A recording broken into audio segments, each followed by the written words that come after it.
and if you ask the professor what you can do with what he taught you, then he is more likely to give you a practical answer than a professor at a normal university.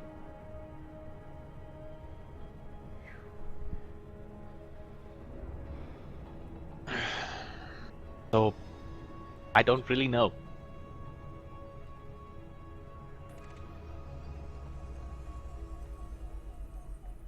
At the moment I've got semester break, and next week, or rather tomorrow, Yeah.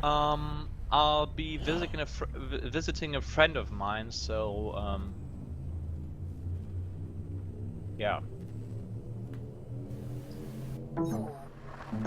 How long have you been studying? I've been studying for 2.5 years now.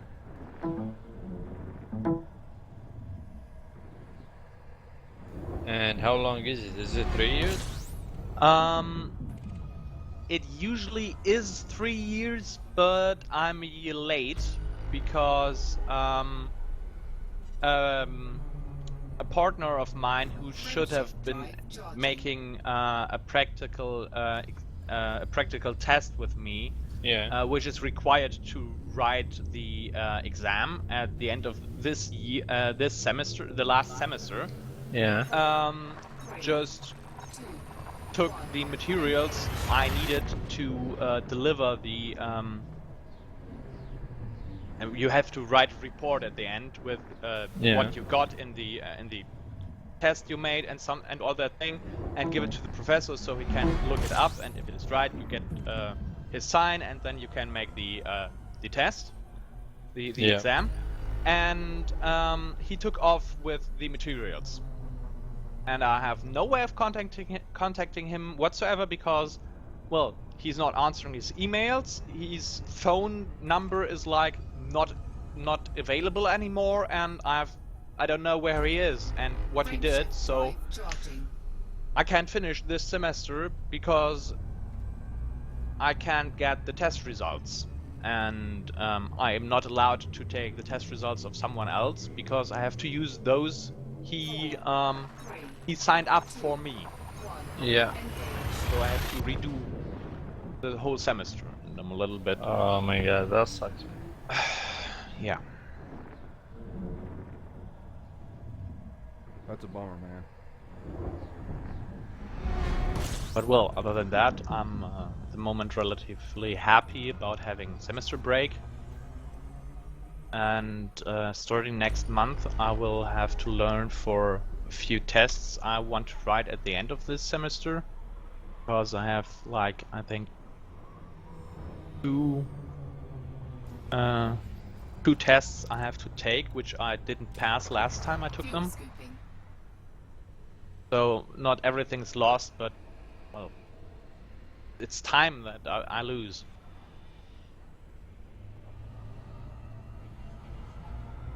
And what are you guys doing? For me, I'm not studying.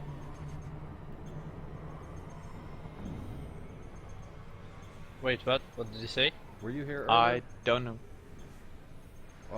With all the Thargoid stuff that was going on?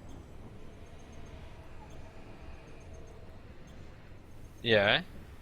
Well, I'm out there trying to look for it. Sounds like he's breaking up or something.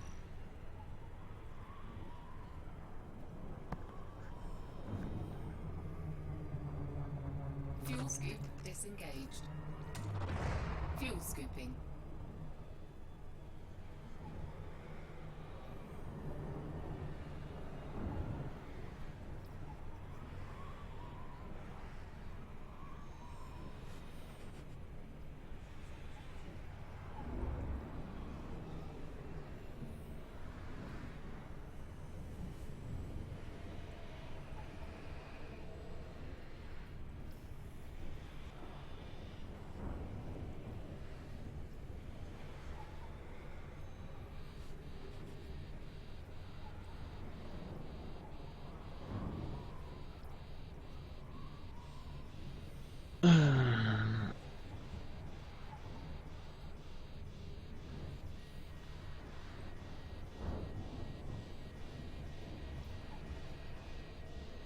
I wish you can plot a route which you decide, like you know, instead of deciding like the like final destination, you can actually plot the whole route, you know, like through which systems you want. Yeah, that would be great. That would be really, really great. Fuel scoop disengaged. Because now I'm hunting those white dwarfs. I really love the look of them, and sadly, I have to go to the map every time just to just to map it. Yeah. But I find it great that they have the opportunity for you to continue a route you plotted. Yeah, yeah.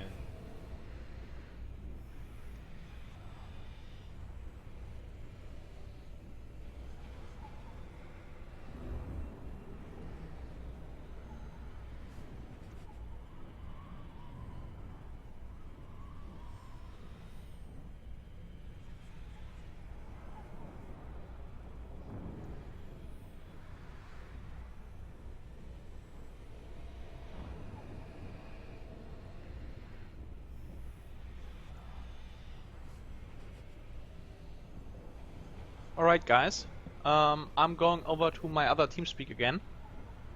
Yeah, have a good time, man. See you some other time. Yep, see you, man. Talk to you. User disconnected from your channel.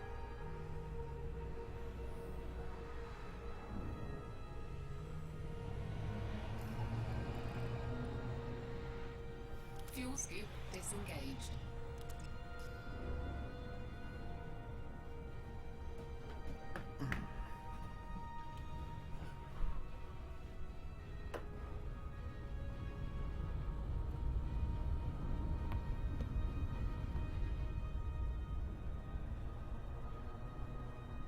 Can you guys hear me now? Yes, we do. Sorry, man. Alright. My mic has been goofy all night long. Luckily, a new one's coming in the mail. Did you hear that? Yeah, I hear you, man. Okay, okay, cool. Yeah, no problem. You're actually clear to me. Alright, cool. I had to, like, completely remove everything and reinstall Frameshift it. drive charging.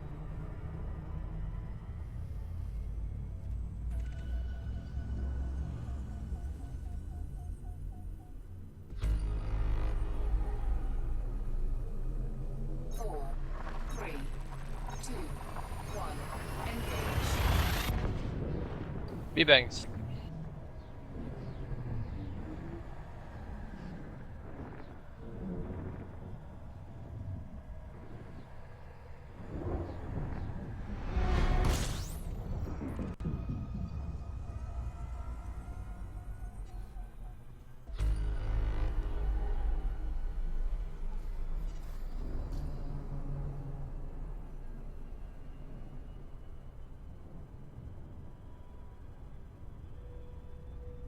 Frameshift drive charging.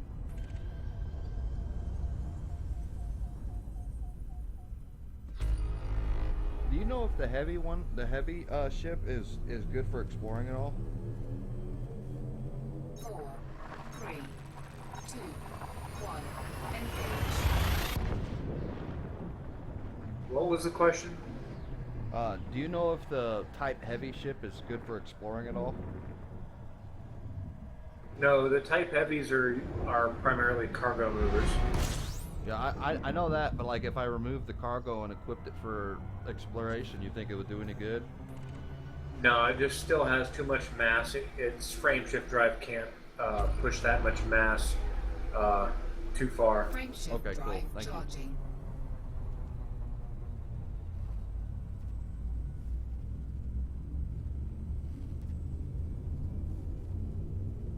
Were you on earlier when all the weird stuff was happening to 3, 2, with the supposedly Thargoid related stuff?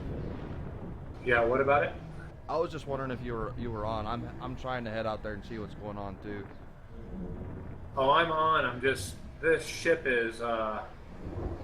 Its jump range is not near as much as the Asp was. Yeah. So I'm having to do a lot of little small jumps. But the thing is that this ship had such a big it was such a big thing in the book that's the reason why I'm using it specifically. Yeah, I'm just a noob and can't afford an asp, so I'm taking my Bumblebee, or what the heck, the Diamondback.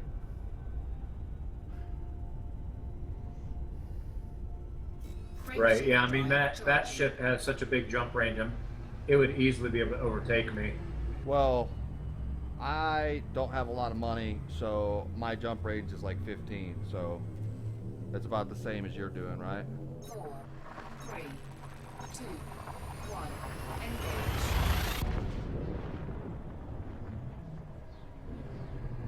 And plus, I'd never been exploring like super far anyway, so I decided, hey, why not?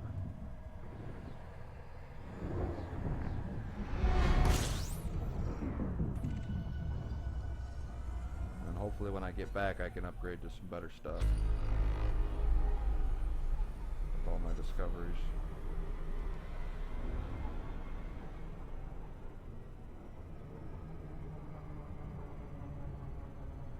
Frameshift drive charging.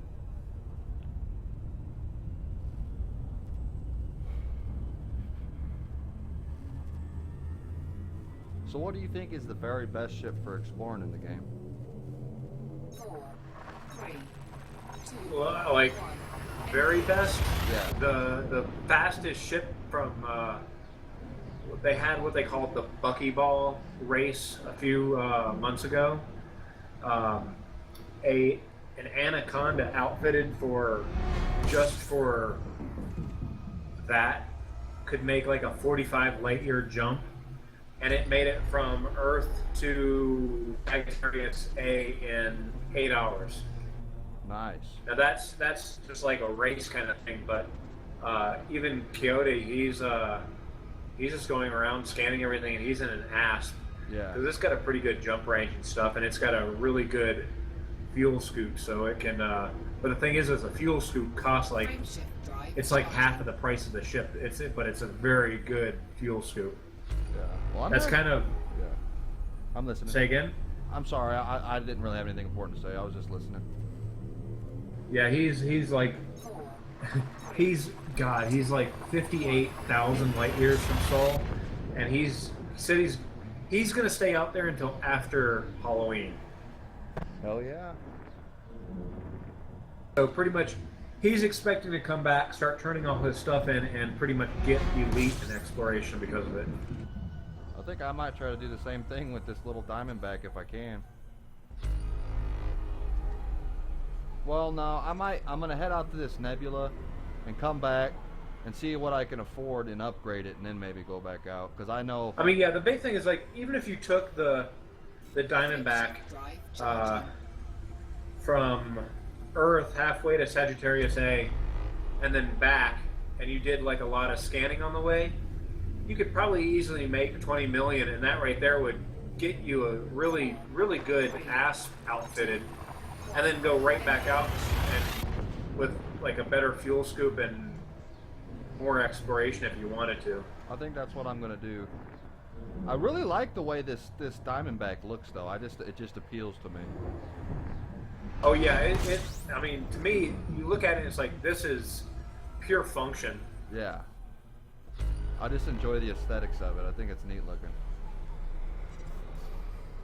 My thing is, since I play with the Oculus Rift, I kind of like the asp simply because it's got just a huge glass bubble canopy, and you can see everything above, below, side to side. I mean, you get in it, and you're like stuck out into space, and then you look behind you, and you're like, oh, there's the ship. Frameshift drive Huh, charging. okay. I just noticed when I went from the Cobra to the Diamondback, and I noticed the Diamondback's cockpit has an amazing field of view compared to the Cobra. So the asp is better. Yeah, huh? those kind of fighters are kind of limited. They have a lot of like view upwards, but they don't have much view down into the sides. Yeah. The Diamondbacks, yeah, they got really good like peripheral view and everything. The asp, though, I mean, literally, it's like they put a glass bubble at the end of the ship. That's cool, man. I'm definitely looking forward to getting one. Like I said, I'm gonna head out to this Nebula. I have no idea where I'm even at. I have a route plotted and I'm just going, but Give me a second. Let me give you a picture of what my current ship looks like real quick. Okay. Oh, you got the Clipper, right? Yeah, I'm using the no, not the Clipper, the Imperial Courier, the small one. That's the one that the senator used in the book. So that's the specific reason why I got it. Okay.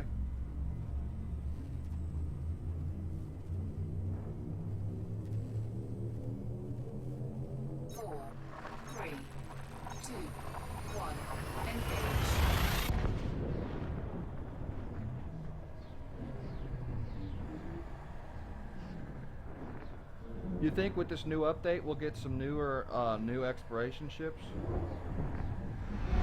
My understanding is it's supposed to be four new ships, and they are supposed to be the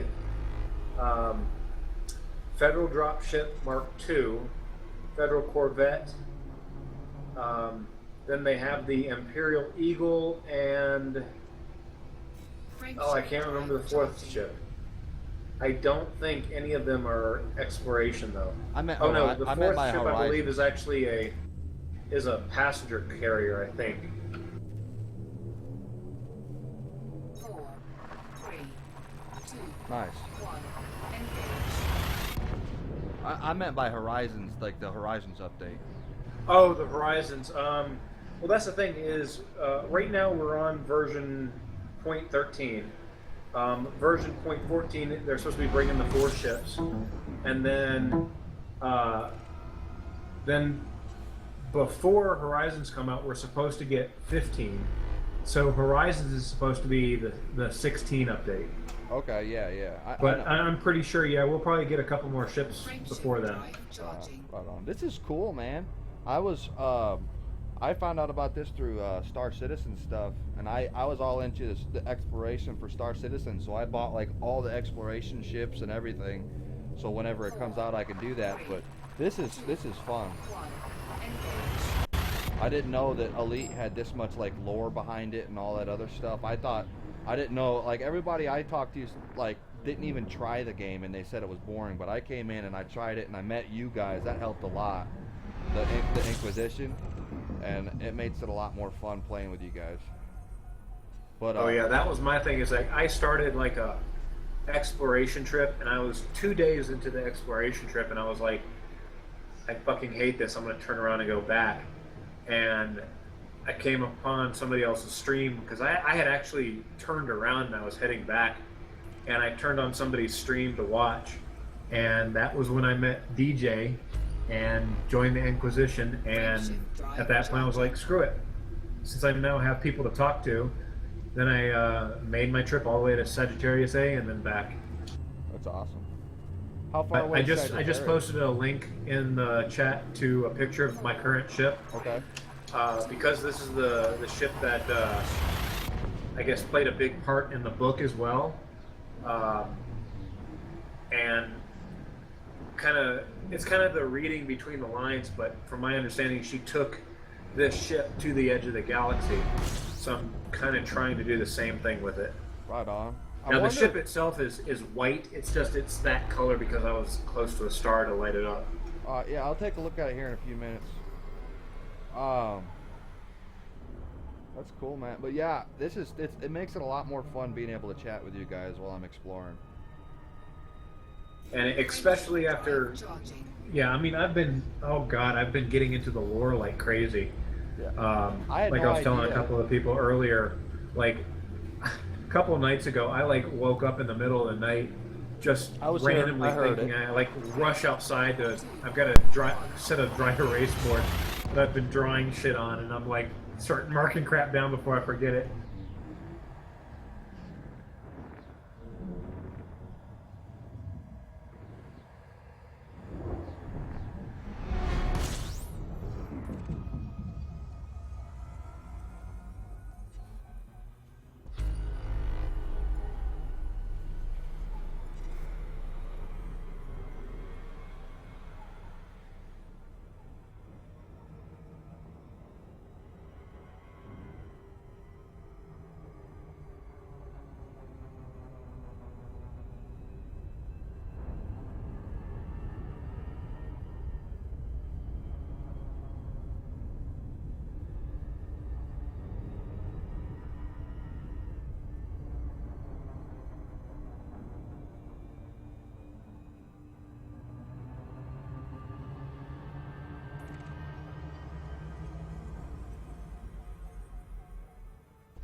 Frameshift drive charging.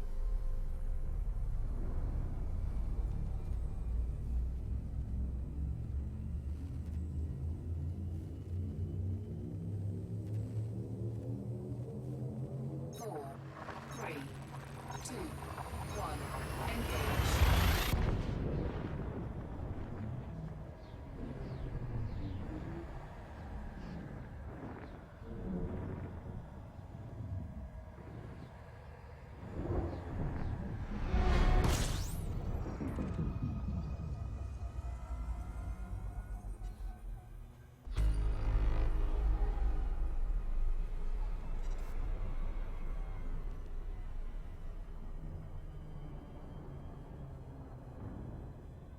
Can you hear me?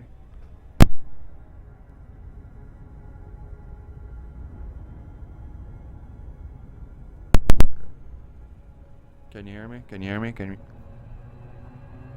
I can just barely hear you. Yeah, my mic's acting weird.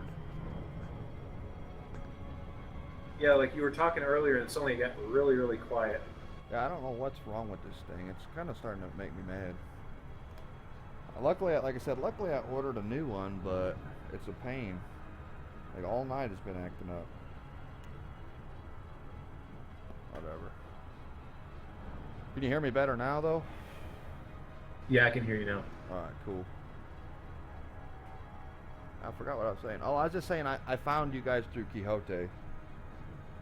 I was watching his Twitch Oh stream. yeah, see, I originally got into through DJ, and then kind of met everybody from that. Right on. Yeah, I just drive charging. I got the password and the login for your guys' TeamSpeak, and I went on the chatter hall and I started playing this, and it was just funny. Like, some of you guys are funny, some of you guys have interesting things to say, so it's like it's funny watching, because I'm on like most of the day if I'm not at work. So listening to all the different interesting things you guys have to say is pretty cool. Well, I think I was yeah, that's like a big thing too. Is there's a lot of the topics change like hourly. I was on Dan's stream earlier. I was in his channel, and that was a lot of fun.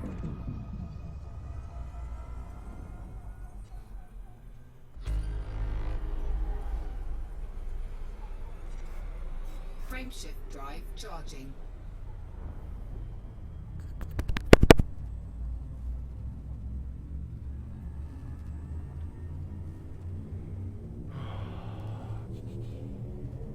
So how long have you been playing? 3, 2, 1, engage.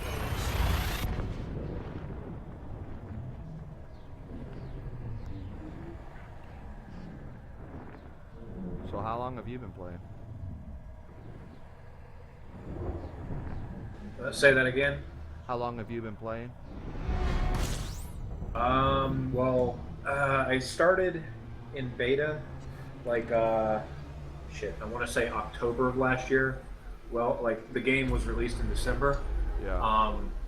And then in May was when they gave out Steam keys to activate the game on Steam as well. And I did that because that way Steam keeps the game updated even when I'm not playing. Yeah. And according to Steam, I have 400 hours played now. No. But the thing is that I was playing well before the Steam key, so I have a lot of time. Cool, man.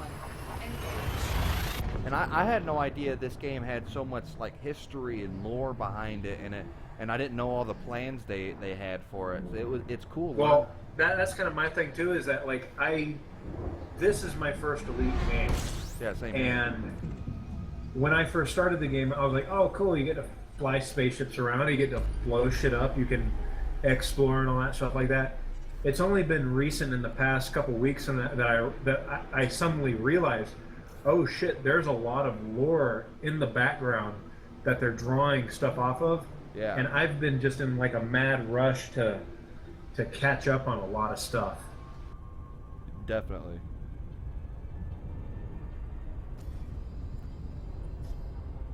And especially with this whole unknown artifact thing going on right now.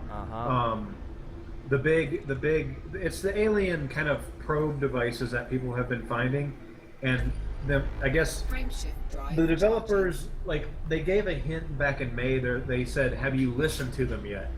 And someone analyzed the sounds that they were making, and ended up being they were giving off some kind of Morse code. Yeah. And depending on where you take it, they spell out Morse code in different things. The thing is now is that one of the book writers gave out a couple hints about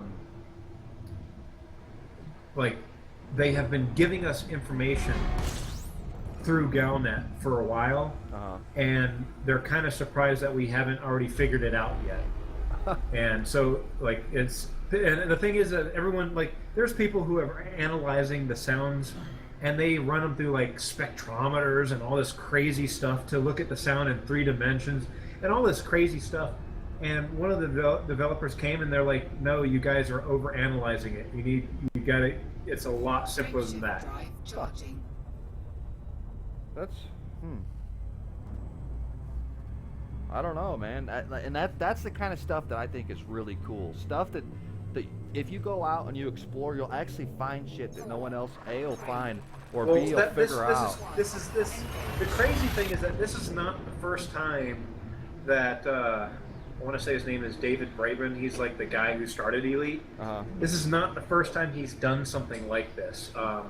In Elite 2, he hid like this super hard quest in the game that you had to do a whole bunch of stuff in a particular order, and you had to do it after you got Elite in the game. And just, I mean, it had so many prerequisites to get to the thing, but it led to like an alternate ending to the game and everything like that.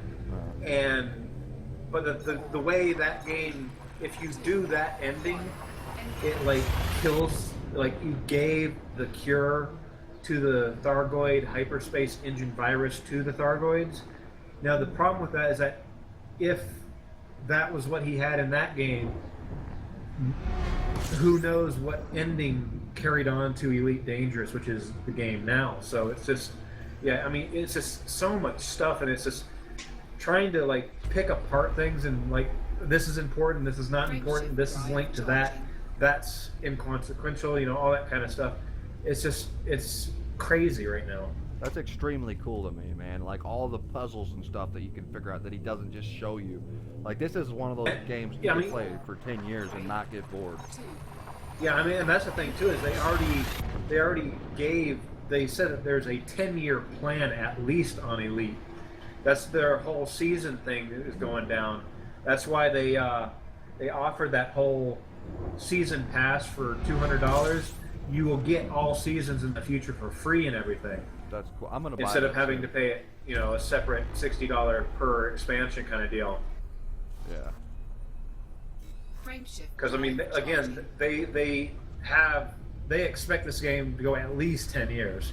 That's great, man. I'm happy to hear that because this is fun. I'm having it, like I said, this is very interesting, and it's interesting to hear your guys' theories and stuff too. 4, 3, 2. Yeah, DJ is going to be a little bit ticked off with me because he's going to get on tomorrow and I'm going to be like, yeah, I'm 3,000 light years away from Sol. What the hell are you doing? Oh, I'm looking for Thargoids. Did you find anything? I just came back, by the way. No, not yet. There was a member earlier was getting hit with some weird frameshift drive issues, and when he gave out the his coordinates and the system he was at, I looked it up on kind of like where he was in the galaxy, and then I realized that's near what in one of the books they call the, oh crap, I gotta pronounce this right, the Formadine Rift, which is apparently a few people have gone out there, and when they got back, the Federation pretty much kidnapped them and surgically erased their memories to make them forget what they saw out there. So it's kind of like, you know, and he started having these weird frameshift drive issues, and then he turned around and then like it was chasing him almost. Like he kept jumping and it kept affecting his frameshift drive, so it's just real odd. And then a couple of the systems he went through, he went through the east and west Vel Nebula, and in the story, the senator who went missing on Galnet, actually, her ship was named the Seven Vels. So it's a lot of little things like that are like linking together. And there's the writer said something about, oh, there's going to be a story in the Galnet News that will make things a little bit less nebulous, to use his exact words. And the thing is that I'm looking over there and I'm like, okay, 1, 2, 3, 4, and I count 7 large nebulas. So I'm like, maybe those are the 7 Vels. You just have to fly through them or something. And talking with the guy, he flew through those 7 nebulas because they're kind of like all in a row. And then he started getting these frame shift drive issues when he started getting out near where this rift is supposed to be. So that's when he's like getting all freaked out. He turned around, and now I grabbed the same ship the Senator has, and now I'm on my way out there. Well, the question is, what if you find them? What are you going to do? No idea. We'll kind of figure that out as I go, I guess. You have to make your mind, man. You should not just go gun blazing. Just well, like that's the thing is if I walk into a room and some guy walks out of a doorway on the other side and holds his hand out to shake my hand, I'll shake his hand. But if he pulls a gun, I'm going to do something different. It'll all depend on what happens at that point, really. DJ, our leader, is a warmonger. So he says, well, if you find them, just shoot. Don't ask, don't talk, just shoot. Huh. Yeah. That's a shame. He just wants war, man. Wow. Yeah. Huh. That's a bummer. You guys are pretty cool, but I don't know if I like the war with everybody thing. Well, my entire thing with the whole Thargoids, my thought process with this is what is going to happen is there is probably a system or a group of systems that is considered Thargoid territory, and they probably have some frontier writers, some people who are familiar with the game's lore and know what is going on in the past, and they know what they want the game to be in the future, what they want to lead it to. And they have these guys probably with their cell phones in a database, and when a player gets near these areas, they get a phone call. And if they get that phone call, their sole purpose is to rush into work and get on their computer, because they are going to play the Thargoids if the person actually enters that system and makes contact. So what I think is happening is that depending on that player's actions, at that point will then set the Thargoid's aggression level. If you go in guns blazing, boom, you just turn it up to 11, they're going to attack everything. If you are diplomatic and you can do something and possibly get the Thargoids on your side because there's possibly a worse enemy coming after the Thargoids, then that might be beneficial to all of humanity. However, all that stuff, and then that's the thing, is that after this first contact or second contact with the Thargoids happens, then you're probably it'll happen, it'll be a big thing, and then the game, I guarantee you the game will go down and there'll be a big update, and then everybody's stuff will download, because I bet you they have all the Thargoid stuff developed.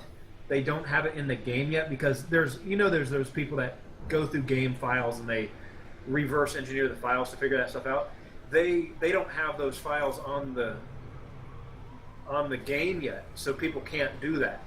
And that's what they're waiting for, is once they make that first contact, then they load all those files into it, and then the ships and all the Thargoids will be in the game, and then you'll have peace or war with the Thargoids, and everything will happen from that. But that's how I envision it happening. That, to me, that makes the most sense with making the first contact be memorable and having it really affect how the game plays. Actually, that begs the question: will the Thargoids be actually a playable race? No, probably not. I got a feeling that little bit that will be played by the people just so the lore thing goes down correctly, so the back and forth talking works. Yeah. But then after that, the Thargoids will just be another NPC race, just a lot more aggressive or something.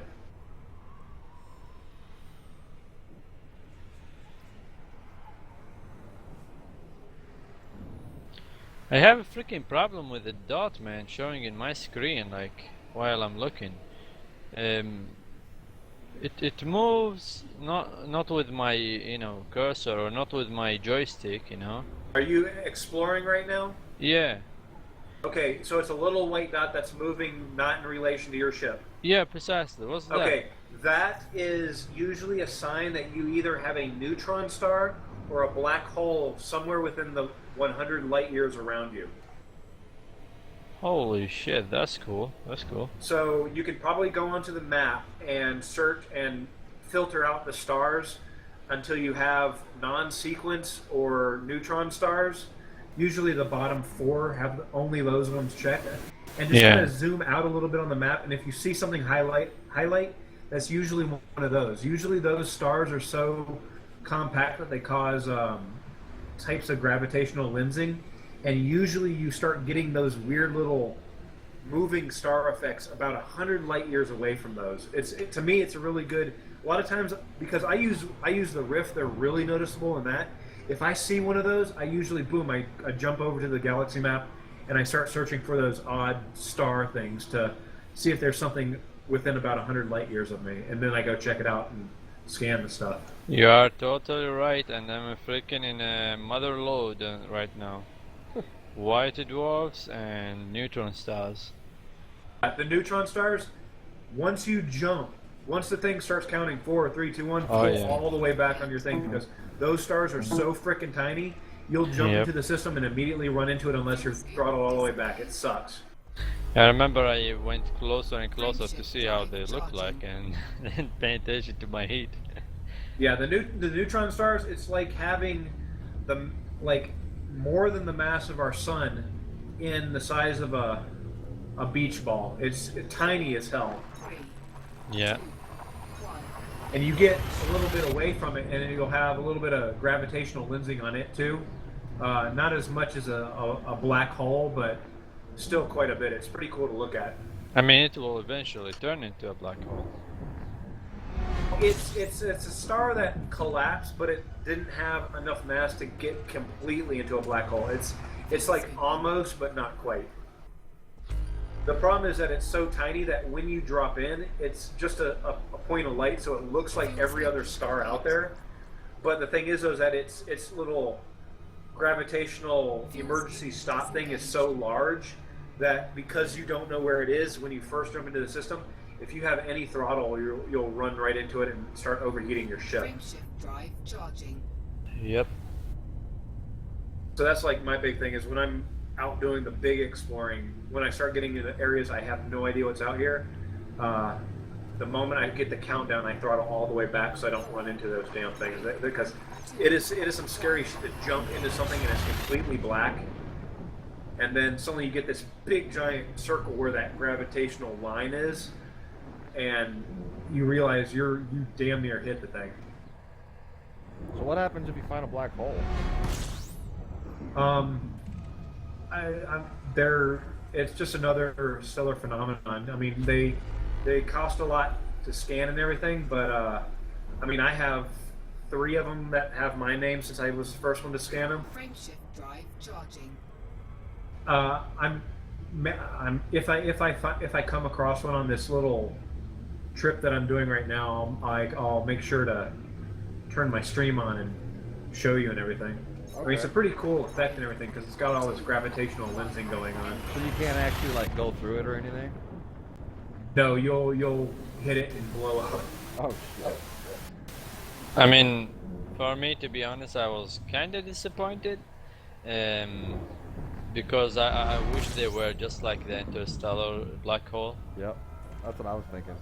Yeah, I mean that's what most of the drawings were for them. The big thing too is that you got to remember this game. They do realize that there are a lot of stellar phenomenon out there that they don't have rendered correctly in the game yet. Yeah. Like, now of course we have binary stars, but they also have something called a contact binary where the two stars are literally touching each other, so they're exchanging material. There's a few stars in the game that I've come across that are close enough to be that. They just don't have the proper effect for it. Yeah. Also, I know for Horizons at least, they're adding comets, and then like I'm really hoping, like especially with the black holes. Black holes, they need to have like accretion disks and stuff on it too. That's a big thing as well. Yeah, I mean, the black hole is basically the toughest thing in the galaxy. I mean, like, it's the harshest, basically, phenomenon. Yeah. But in this game, it doesn't look like that. But yeah, I'm really excited to know that. But when you say comets, like, what do you mean exactly? Like, we will see them in space flying around? Yeah, my understanding is it's supposed to be actual comets. That was when they were talking about the whole Horizons thing. One of the things they mentioned was they're going to start off with non-atmospheric planetary landings, so pretty much atmospheric moons and such. But then they also mentioned other stellar phenomenon such as comets. And I wanted to say they named a couple other things, but I mean, comets by themselves are, you know, they'll have their own kind of thing with that as well. Yeah. Fuel scoop disengaged.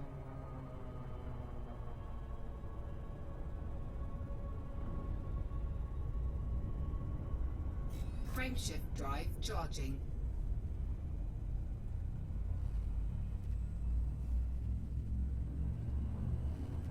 Yeah, I'm just farming neutron stars right now. So does 19k for that one, right?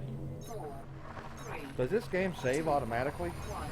Engage. Yeah, it does. Yeah. Okay, cool. I was just making Yeah, sure. it's pretty much it. It updates the save. So like, if you do something and then log off, you'll come back and pretty much whatever your hull was, all that stuff will be the same.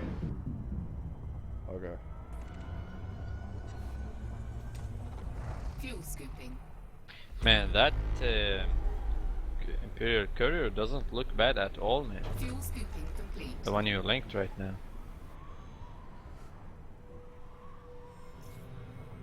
Yeah, I figure, you know, if I'm going to make contact with the Thargoids, I better show up in a good-looking ship. Yeah. I mean, the Imperial designs are all that kind of flowing kind of curve and everything like that. I just like how this thing is. It's a beautiful ship. So if I'm out in space and I'm exploring and I exit the game, I'll and I come back, it'll put me where I left off, right? Yeah. All right, cool. Pretty much, it'll drop you into normal space. You won't be in Super Cruise, but you will be in the same system that you left in. All right, I would cool. just recommend just fly a little bit distance away from the star. Yeah. Don't park along any orbits and then log out. Right on. Can you get damaged if you're not logged in? No, I'm just like I haven't done it myself, but I heard a story from somebody. They logged out, and when they logged back in, I guess they had logged out along the orbit of a planet, and so the planet, like the planet went around the sun very quickly, but when they logged out, it was a ways away, and when they logged back in, it was like drive charging. almost upon them. So I would just recommend try to I'll just fly out into the black a little bit. don't park near an orbit of the planet. Right on. 4, 3, The what? 2, 1. Engage.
Frameshift drive charging.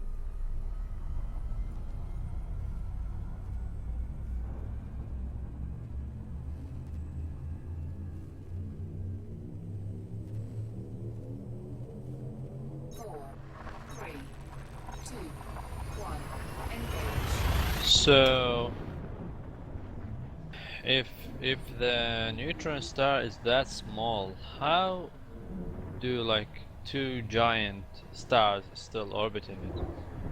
Because it's so small, but it has so much mass, it has enough gravity to hold those stars in. That just shows you how strong a gravity field it makes. Yeah, that's really impressive. You got to think if it had a little bit more mass, it would have so much gravity it would have been a black hole.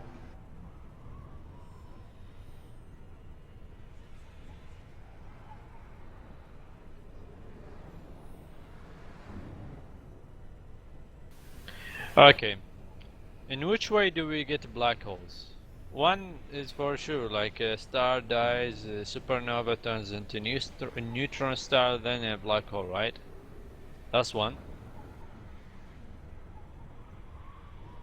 Right. I mean, the neutron star itself, if it continues to have mass added to it, if it crosses a certain threshold, it can become a black hole.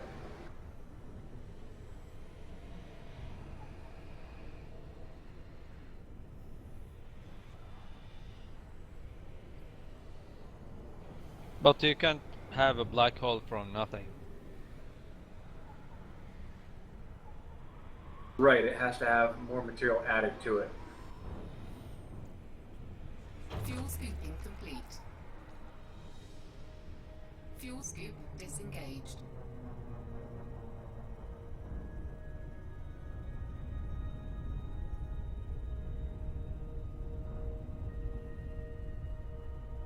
Frameshift drive charging.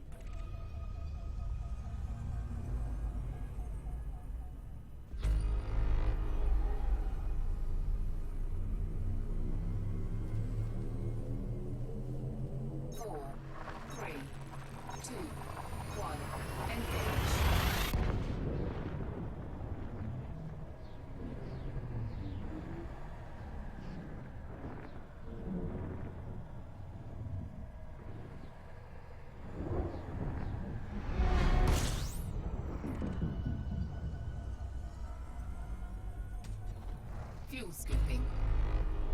Fuel scoop disengaged.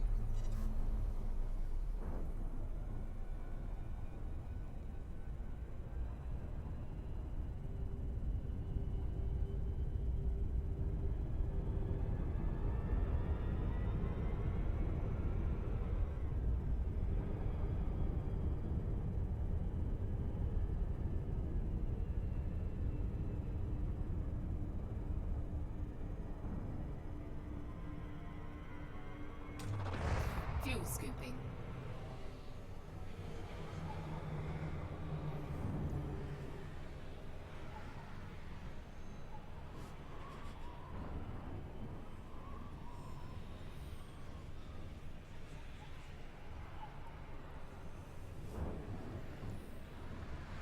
Fuel scooping complete. Fuel scoop disengaged. Frameshift drive charging.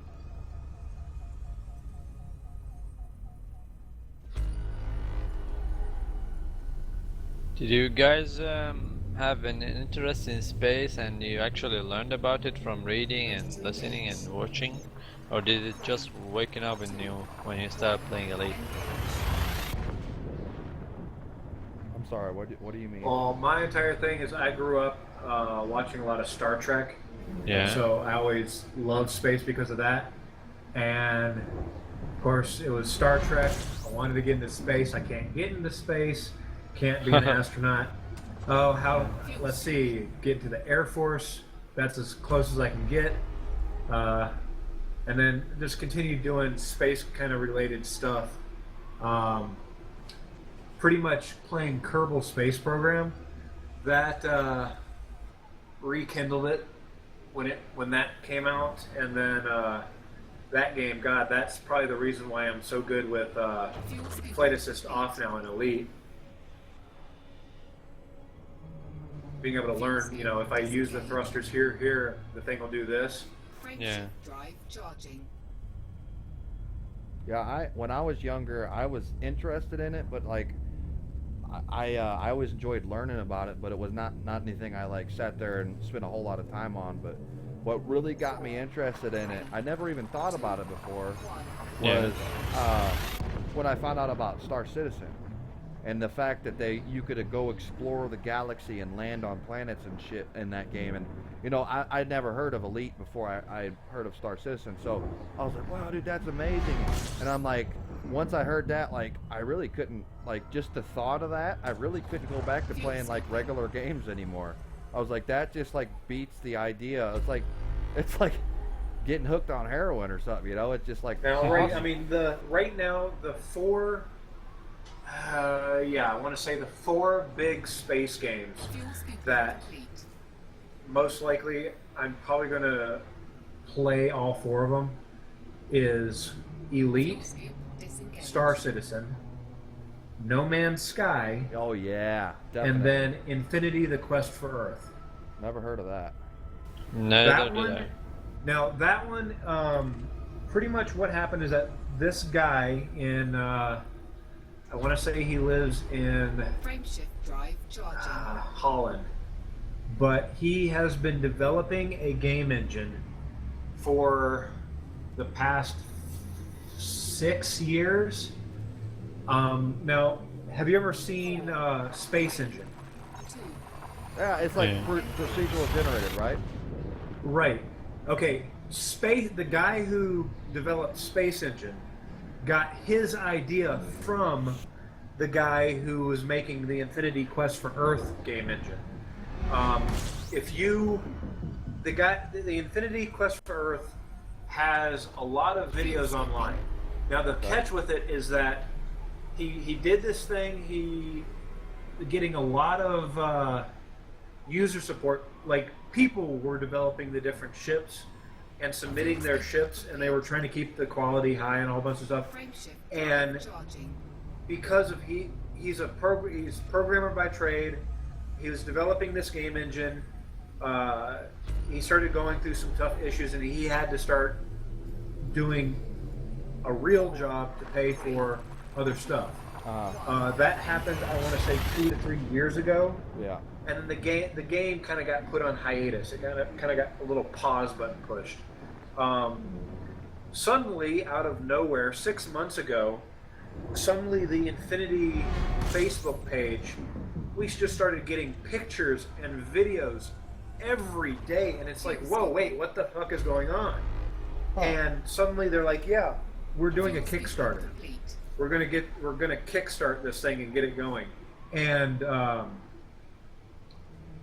Kickstarter has not happened yet, but if you were impressed by some of the stuff you saw with Space Engine doesn't hold a candle to this dude's game engine. The thing is that you're talking about going from space to planets seamlessly. Star Citizen just kind of did it with their game engine.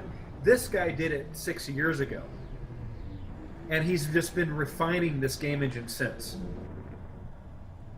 And when I mean seamless, I mean everything is seamless. I'm gonna have so many damn space games, I'm not gonna know what to do with them. You can't really play them all, man. I know. Yeah. But that's the thing, is each game is going to have its own separate style and everything. Yeah. Again, in Infinity Quest for Earth, humanity's spread over the galaxy. The catch is though that no one, like, it takes place like 4,000 to 5,000 years, the year 4 or 5,000 or something. The problem with it is that they don't know where Earth is anymore. Huh. That's kind of like the big thing in the game, is you're trying to find. Oh shit! Hold on. Ow. Sorry, I got to take a picture of this. You'll understand why I just freaked out. Okay.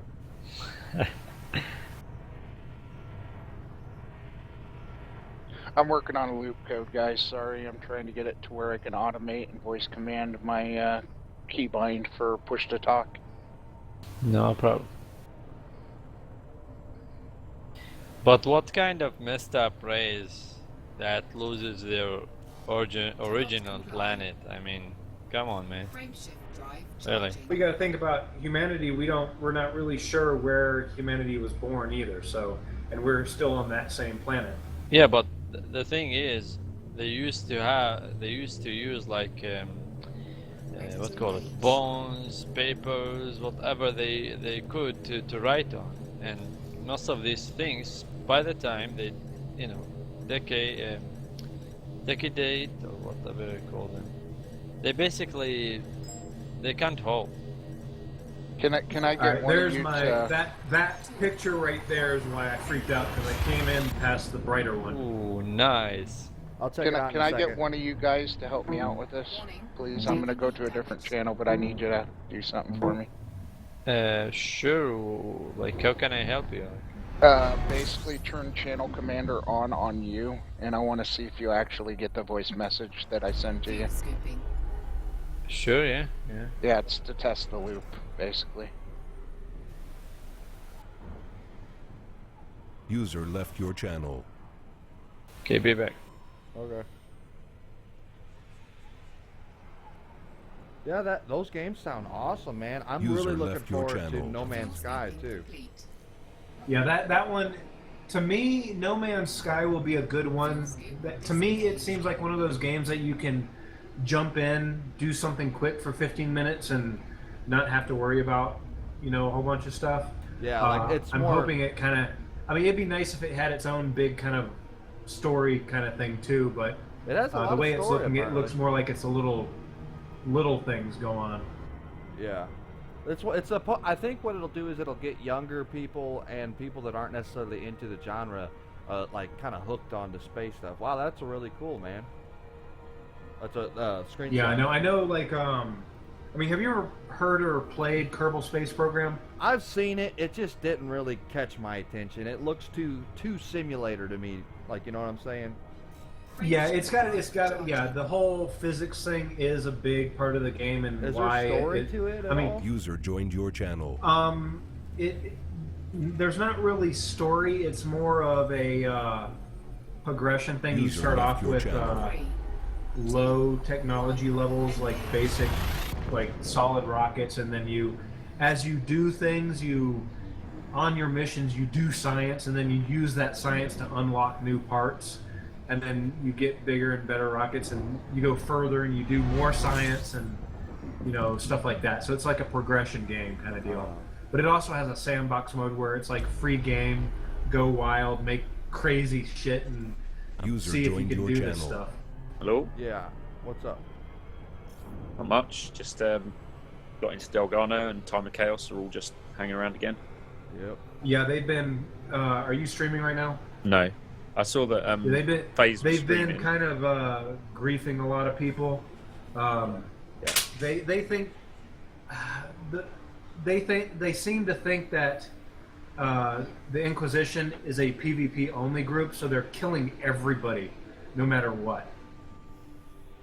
I think what they're actually doing is they're trying to get themselves a little bit of publicity off the fact that we are actually sort of doing more on Twitch and actually doing, getting a lot of members. Well, no, and that's stuff, the thing is they were stream sniping me earlier. Okay. Yeah. Don't stream. Don't Literally, play. they were watching don't- my stream, and don't- as I came yeah. into the system, they were waiting. Yeah. Don't play open and stream.